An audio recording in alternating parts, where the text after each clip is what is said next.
What are you doing here, Red? I figured I'd find you here. House of the Wild, House of the Wild, House of the Wild, House of the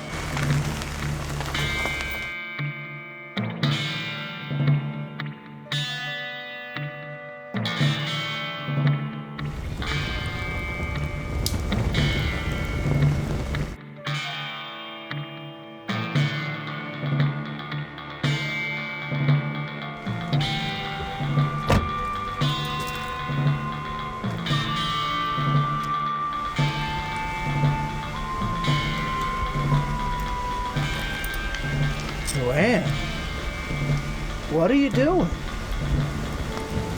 I will never paint again.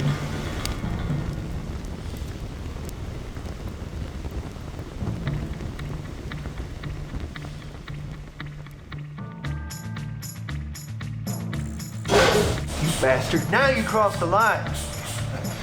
Oh no, Rusty. I didn't cross the line. I drew it. You took everything from her. Now, I'm gonna take everything from you. Well, look at old Rusty coming out of retirement. Someone's gotta wipe that crap munching look right off your face. I challenge you to a 3 paces. After that, better start praying to whatever god you worship. And to you, your devils.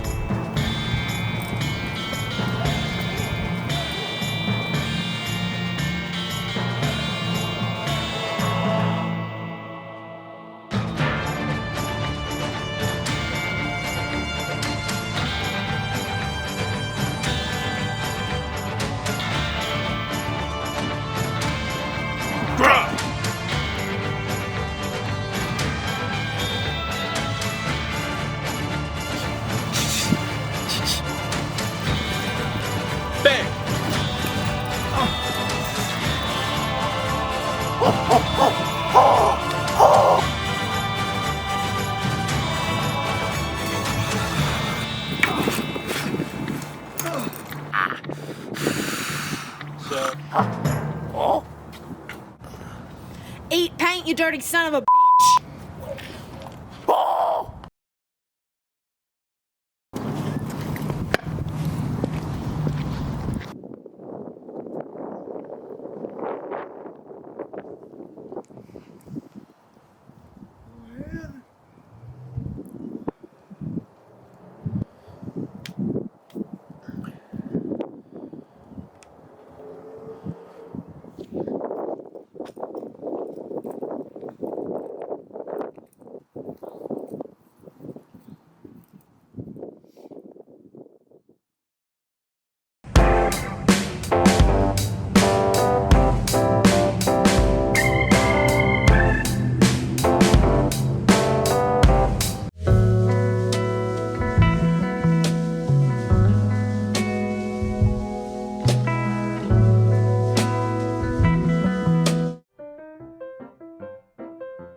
Here on The Spotlight, we pride ourselves in bridging the gap between community and campus. Here I am with Mary Ann Redding, the curator here at Turchin Center of Visual Arts. Great, thank you. So just a few questions for you. How did you start off being the curator here at Turchin Center? I moved here actually from Santa Fe, New Mexico, because my husband is from this area, and I applied for the job and was really interested in Appalachian State as a whole because of its commitment to sustainability, which runs through everything. And so that's why I applied for the job and then started here in 2014. Nice. Yeah. So explain to us the process of getting an art piece to the Turchin Center in the first place. There's a button for opportunities for artists. So anybody can submit a proposal, and I review those proposals usually twice a year. choose the ones that I'm very interested in, show those to the entire rest of the staff. We talk about them. We talk about how they bridge campus and community, our campus partners that we could bring into the discussion, like this exhibition that you see behind us. And the Turchin Center was really designed to be the visual arts bridge between the campus and the community. So all of the artwork that we show is all medium, all different kinds of artists, because we're interested in the conversation that community in its broadest sense has through the visual arts. Nice. So yeah, when it comes to the exhibits that you're creating, what is your thought process when it comes to putting a certain exhibit in a certain room? That's a really good question. What I try to think about is what artwork is going to be best in which space. So in this space, we have a projection on the wall that's on view 24/7. It had to be in this space because we want people to see it from outside and come in because their curiosity is piqued. But for example, Thin Places, which we'll look at later, the photographer made all of the photographs in the twilight hours. So I wanted to create a space, and as the curator, I'm usually the person who's creating the spaces for all the artwork, and I want to create a visceral experience. So it's not just coming in, looking at artwork, but that you're surrounded. So in the exhibition Thin Places, I decided on the color of the walls would be a soft gray blue, like twilight. And so all of his photographs really emerge out of that twilight. So that was creating that space, which is very different from this space, which changes with the seasons and from day to night. Nice. I was here a couple months ago, and this wasn't nowhere close to being done. How long does it usually take to get an exhibit, installed? It depends on the exhibit. Right. That's an excellent question. In this particular gallery, this is DigiFab, which is 10 professors, faculty from around campus. This took us about a month to do this installation. Then the installation in our smaller community gallery, which is with 2 of App State alumni, that installation went up in a day. But that's just the physical part of the installation. Mm-hmm. Working with the artists can take, we have our exhibition scheduled out 18 months to 2 years. So we can start talking about it. I can do a studio visit. So there are different parts of bringing the artwork into the Turchin Center. And most of these exhibits, they come from mostly donations, right? Nothing really buy or any art pieces that you actually purchase. Our permanent collection is all through donations. We don't have an acquisition budget for the permanent collection, but the artwork that you see in all the galleries, that's all from working artists right now. So they're all living artists with rare exception. And I work with them. I do studio visits. We develop a relationship. I look at their work maybe over time. Then we bring it into the center. But all the work is on loan directly from the artists that you see in the galleries. Is there like a thought process in terms of like the variety of works that you do, from digital to regular sculptures to paintings? Excellent question. Yes, there is. We try to show everything, whether it's painting, photography, ceramics, clay, sculpture. The Turchin Center is also responsible for the Rosen Sculpture Competition that we bring to campus every year, and that changes out every year. We're also doing a new initiative with an arts corridor that starts here on King Street and will go all the way back into campus. Those sculptures will change every 2 years. So we show all kinds of art from all kinds of artists. We do local artists, regional artists, national artists, and every 2 years, pre-pandemic, we are doing an international exhibition. We will go back to that, hopefully, with our first international exhibition in 2025. When it comes to students working the Turchin Center, what is how do students interact, or how do students help out when it comes to the Turchin Center? That's a great question, too. All of our gallery ambassadors, and we have gallery ambassadors at our front desk. In each of the galleries, we have gallery ambassadors. They're all students. They come from public history, from arts administration, arts management, the studio art programs. We had a student who was from criminal justice who worked with us. So students can come from all over campus and actually work here. We also do paid internships through the curatorial department. So our students are paid from anywhere on campus, again, to actually come in and help us do the installations that you see. So you'll see them painting the walls, you'll see them working with the artists. They actually get an immersive experience that they would have in any art institution. So we're about to take a tour of the Turchin Center, but before we go, is there anything, like any crazy moments, any nice, funny moments that you have, any stories? Yeah, actually, one of the artists that we just worked with recently, Dare Coulter, who is an artist in Raleigh, she came into this space and said, I want to paint the floors. Normally, that answer would have been no. There's no way we're going to let you paint the floors because we couldn't get the paint up. But we were able to tell her yes, because we were going to replace these floors that you see here right now with new floors right after her show. So she was like, great. And she painted everything. She painted the ceilings, and she painted the columns, and she painted the floors, and she really created an immersive environment. And she said, I don't think any other organization would have said yes to that. But that's what we try to do at the Turchin Center, is to allow artists to dream and to give them the tools to fulfill those dreams. Awesome. Well, having that said, we should, take a tour. Okay, let's do it. So in this gallery, again, we're creating an environment. We're using a very different soft color. In this case, the artist chose this really beautiful coral pink. These are all inkjet prints that she creates, small books that you can hold in your hand, and at the same time, they become sculptural 3D objects that have a life and a shape and a presence in the gallery. So if you look really carefully at her large book pieces, the back of each piece is painted with a day glow color, is actually printed, but you see the reflection of the color behind the sculpture, and that creates a three-dimensionality to the piece that you don't usually think about books as having. It goes from this very intimate object to something that we interact with, and that our whole field of vision is taken up by the colors and the movement of the artwork on the wall. You see some of her smaller pieces, but she's really, again, if you look closely, really interested in the idea of abstracting the landscape.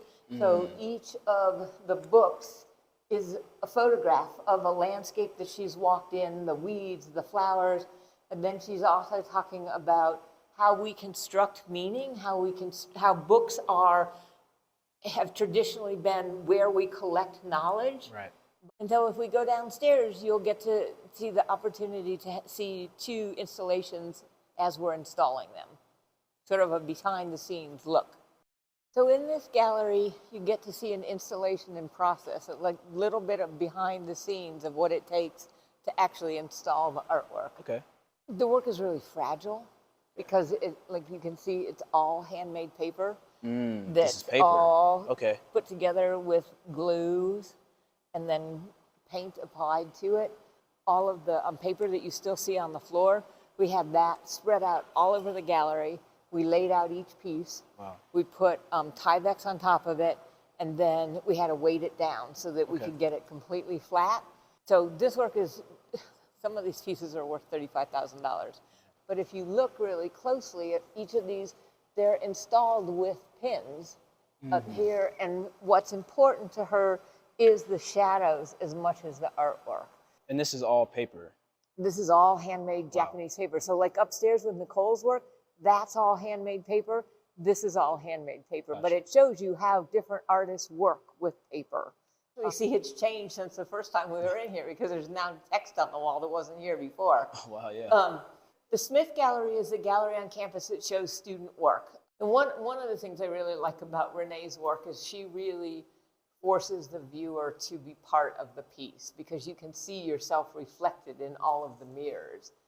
So you really see yourself as part of the installation. Oh, that's cool. Are you sure? Yeah. It'll be interesting to see if people take a lot of selfies in here. So these are not lit yet. So being sort of behind the scenes, we will relight these so that the light floods the whole piece. We have a responsibility to everything that's happening in the world, and we have a responsibility as curators, as artists, to say something and to make a difference.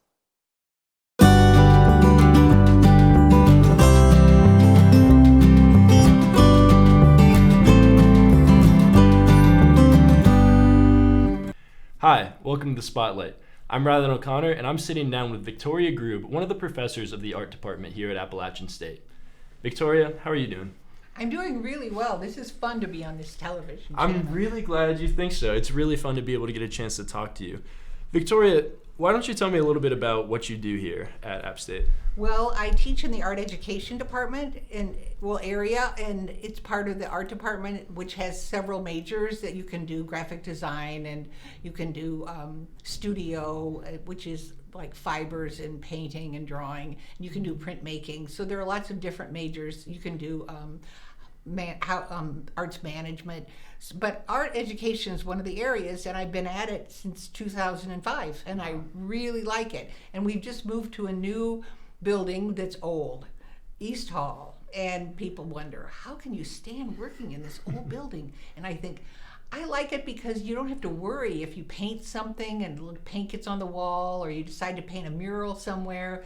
It all works out. And there's a bathroom that has a little tiny bathtub in it that looks like it's a bathtub for a baby, and it's very interesting. And you think, what kind of place is this? But I like it. It's very curious. Yeah, it definitely sparks that imagination, which is something that every artist, whether they're painting the Mona Lisa or just sketching at home is a spark of imagination. Why don't you tell us a little bit about your journey with art and how you have utilized your imagination? Sure. Well, I did big paintings, and I wanted the paintings to move, so I cut them apart and made them into big costumes, and they're called cake costumes, and they had hula hoops in them, and they were tiered, and then people could move in them and dance around, and I put bells on them and sticks, and they were kind of goofy, and I'd have parades where my big costumes would kind of move around, and then I went back to painting, and then I latched on to making comic books, and I have lots and lots and lots of comic books that I've made that I enjoy. And for example, this one is called Circus Time. Circus Time. Tell me a little bit about Circus Time. Well, I'll read a little bit. Fantastic. Issue 1. Everyone faces tough emotions. And this is the two-headed man. Why did you spend so much time under the tanning light? Now I'm sunburned too. Oh, I could punch your lights out. Well, just try it. You'll be sorry. I'm so mad at you. You're so self-centered. Me? Arr! And then big-headed man says to Trixie, the trapeze artist, have you noticed how the two-headed man is always fighting with himself? Trapeze Trixie thinks the two-headed man is always arguing with himself. So that's just some of it, of Circus Time. Not for sale anywhere nearby, so you just have to become my very best friend so I can copy them and give you one as a gift. Well, that would be, that seems pretty easy. You're a pretty friendly person. So tell me a little bit about what goes into Circus Time. How do you come up with these really interesting stories and put them into a visual medium? Well, it goes with experience. Like you were saying that your experiences and your imagination are where creation comes from, and that you have to base your art making on what you've experienced in your life. And I used to like going to old-fashioned little circuses where people would have an elephant you could sit on, or there would be a trapeze artist, and I thought, they're kind of characters. Yeah. And I'm kind of a character. Maybe I should make a book about that experience. So that's where Circus Time came from. And then I have other little books about gnomes and trolls and strange orcs that come to my house, and I called it Alive and on Tippy Toe because sometimes I have nightmares, and sometimes the nightmares are about trolls or orcs. So I decided to do a comic book about it, and I did it to help me come to terms with some of the things that I worry about, like skeletons and dead men rolling barrels. Right. And I think that's really beautiful, the way you can turn something that is almost a fear of yours, take that and then turn it into something beautiful, turn it into art. What can you say about art that allows you to do something like that? Well, what I like is that there's no right way to do it. Like everyone usually thinks, oh, you have to draw realistically to be a good artist. And I don't think that's necessarily true. I agree. I think that to enjoy a comic book or a picture that maybe is imaginative and innovative and kind of goofy is fun. Yeah. Because I think people feel alone in the world. And even if you have a partner or if you live in a house of 10 people, you can feel alone in the world. And I think seeing somebody else's experience in a comic book or on a painting or in a drawing or on a photograph helps you from not feeling so lonely. And so if I can do that with my comic books, I'm really happy. That is really beautiful. And I think I agree with everything you say. I think that's a really, really beautiful way to look at art. And it must really say a lot about you as a professor. And how you teach and inspire students, because I've been sitting down talking to you for about 10 minutes now, and I feel more inspired, more confident as an artist myself. What does it mean for a student who's trying to discover themselves? You know, college is a crazy time. There's a lot of different things going on, a lot of different pieces of ourselves that we're trying to find out. What would be your advice to a student, artist or not, as they try to discover themselves and figure out who they are here at App State? I'd say to be open to new experiences, because I think going to college, you meet all kinds of people that you might not have met in your hometown, and meeting them and having different experiences and finding out different ways of doing something. I'd also say travel. Go across the ocean, see other countries, spend some time seeing the way other people solve problems and how do they live their lives. And so I'd say travel as far as you can go and stay as long as you can. Vicky, thank you so much for the awesome advice. Thanks for sitting down and talking to me, and thank you for being an inspiration to your students here at App State.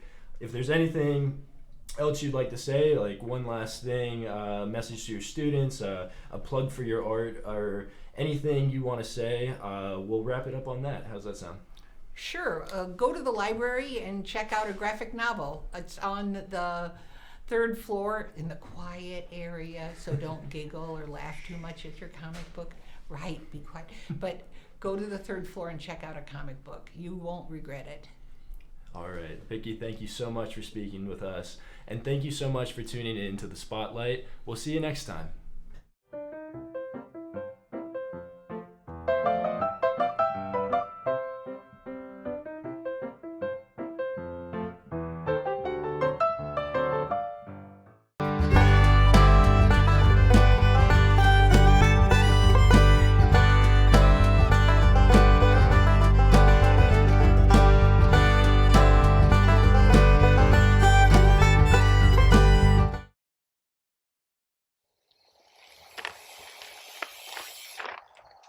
Hi, my name is Melissa Weddle, and I'm Department Chair of Recreation Management and Physical Education at Appalachian State University. We offer 2 degree-granting programs, one in Recreation Management with a focus in Outdoor Experiential Education, Recreation and Park Management, and Commercial Recreation and Tourism. Our 2nd degree-granting program in Health, Physical Education, and Coaching offers teacher certification for public schools in health and physical education. You can get a minor or certificate in coaching. We are the front porch to the Beaver College of Health Science, where our focus is on quality of life, wellness, and physical activity. We're located in the beautiful mountains of Boone, North Carolina, so come join us, check out our website, or take a class.